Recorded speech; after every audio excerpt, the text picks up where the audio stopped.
Recovery unit recovery نہیں کرتا۔ تفصیلات دیتا ہے اور اس میں نیب، FIA اور اسٹیٹ بینک کے نمائندے شامل ہیں۔ گزشتہ 2.5 سال میں ایسیٹس ریکوری یونٹ پر 4 کروڑ 70 لاکھ اخراجات آئے۔ ایسیٹس ریکوری یونٹ نے مجموعی طور پر 339 ارب 30 کروڑ کی ریکوری کی۔ ایسیٹس یونٹ نے 318 ارب کے بیرون ملک اثاثوں کا سراغ لگایا۔ ایسیٹس ریکوری یونٹ کی معاونت سے نیب نے 290 ارب، FIA نے 6 ارب 10 کروڑ اور FBR نے 6 ارب 20 کروڑ کی ریکوری کی۔ یونٹ کی نشاندہی پر بیرون ملک 37 ارب کے اثاثے ریکور ہوئے۔ Oil and gas regulatory authority OGRA کی جانب سے پیٹرولیم مصنوعات کی قیمتوں کی نئی سمری پیٹرولیم ڈویژن کو بھیج دی گئی ہے، جس میں پیٹرول 12 روپے اور ڈیزل 10 روپے فی لیٹر مہنگا کرنے کی تجویز دی گئی ہے۔ اس حوالے سے مزید جانتے ہیں۔ حکومت کی جانب سے مہنگائی کی چکی میں پسی عوام پر ایک اور پیٹرول بم گرانے کی تیاریاں مکمل کر لی گئیں۔ 1 فروری سے پیٹرولیم مصنوعات کی قیمتوں میں اضافے کا امکان ہے۔ اس حوالے سے oil and gas regulatory authority نے پیٹرولیم مصنوعات کی قیمتوں کی نئی سمری پیٹرولیم ڈویژن کو ارسال کر دی ہے، جس میں پیٹرول 12 روپے اور ڈیزل 10 روپے فی لیٹر مہنگا کرنے کی تجویز دی گئی ہے۔ اوگرا نے پیٹرول اور ڈیزل کی قیمتوں کی سمری 30 روپے فی لیٹر لیوی کی بنیاد پر تیار کی ہے۔ اس وقت فی لیٹر پیٹرول پر لیوی 21 روپے 56 پیسے اور فی لیٹر ڈیزل پر 23 روپے 9 پیسے ہے۔ حکومت لیوی میں اضافہ نہ کر کے مجوزہ اضافے کو بہت کم سطح پر بھی لا سکتی ہے یا لیوی میں معمولی کمی سے پیٹرولیم مصنوعات کی موجودہ قیمتوں کو برقرار بھی رکھ سکتی ہے۔ خیال رہے کہ حکومت کی جانب سے گزشتہ ماہ 15 روز بعد 2 مرتبہ پیٹرولیم مصنوعات کی قیمتوں میں اضافہ کیا گیا تھا، جس کے تحت 1 جنوری سے پیٹرول کی قیمت میں 2 روپے 31 پیسے اور ڈیزل کی قیمت میں 1 روپے 80 پیسے فی لیٹر اضافہ کیا گیا تھا، جبکہ 15 جنوری کو پیٹرول کی قیمت میں 3 روپے 20 پیسے فی لیٹر اور ڈیزل کی قیمت میں 2 روپے 95 پیسے فی لیٹر اضافہ کیا گیا تھا۔ حکومت سندھ نے ڈینیل پرل قتل کیس کے ملزمان کی بریت کے فیصلے پر نظر ثانی درخواست دائر کر دی ہے۔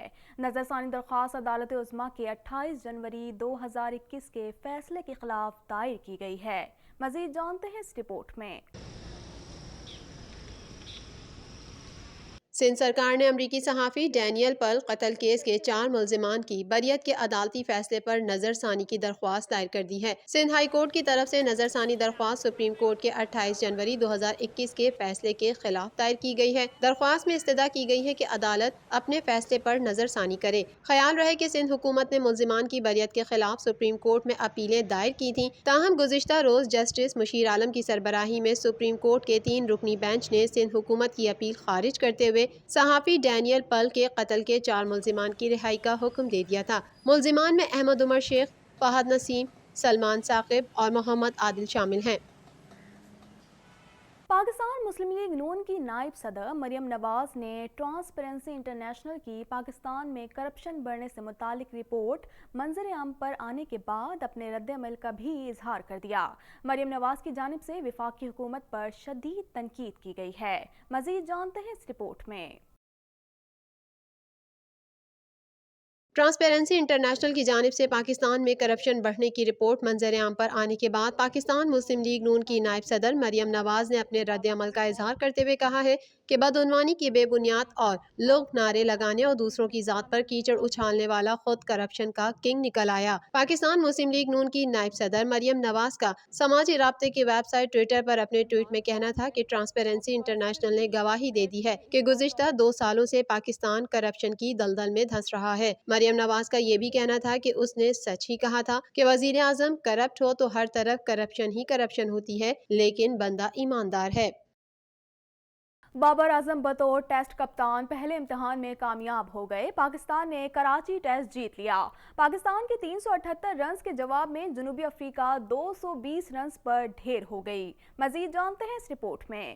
پاکستان کرکٹ ٹیم نے بابر اعظم کی قیادت میں جنوبی افریقہ کو پہلے ٹیسٹ میچ سے شکست دے کر 2-4 کر دیا۔ مہمان ٹیم نے میزبان ٹیم کو فتح کے لیے محض 88 رنز کا آسان ہدف دیا، جو ٹیم پاکستان نے 3 وکٹس کے نقصان پر بآسانی حاصل کر لیا۔ کراچی کے نیشنل اسٹیڈیم میں کھیلے گئے ٹیسٹ میچ میں جنوبی افریقہ کی کرکٹ ٹیم نے پہلی اننگز میں 220 رنز بنائے، جس کے جواب میں ٹیم پاکستان فواد عالم کی سنچری کی بدولت 378 رنز بنانے میں کامیاب رہی اور یوں میزبان ٹیم کو 158 رنز کی برتری حاصل رہی، جس کے جواب میں مہمان ٹیم 245 رنز بنا کر ڈھیر ہو گئی۔ مہمان ٹیم کی جانب سے دیے گئے آسان ہدف کے تعاقب میں پاکستان نے 3 وکٹس کمائیں۔ عمران بٹ 12، عابد علی 10 اور کپتان بابر اعظم 30 رنز بنا کر پیویلین لوٹے۔ اظہر علی 31 اور فواد عالم 4 رنز بنا کر نان آؤٹ رہے۔ نعمان علی ڈیبیو میچ میں ہی ایک اننگز میں 5 وکٹس لینے میں کامیاب ہوئے، جو ڈیبیو میچ میں 5 وکٹس لینے والے 12ویں پاکستانی کھلاڑی بن گئے۔ یاسر شاہ نے 4 شکار کیے جبکہ حسن علی نے ایک کھلاڑی کو آؤٹ کیا۔ یاسر شاہ اور نعمان علی نے میچ میں 7 وکٹس حاصل کی۔ پاکستان کی جانب سے پہلی اننگز میں فواد عالم نے سینچری، اظہر علی اور فہیم اشرف نے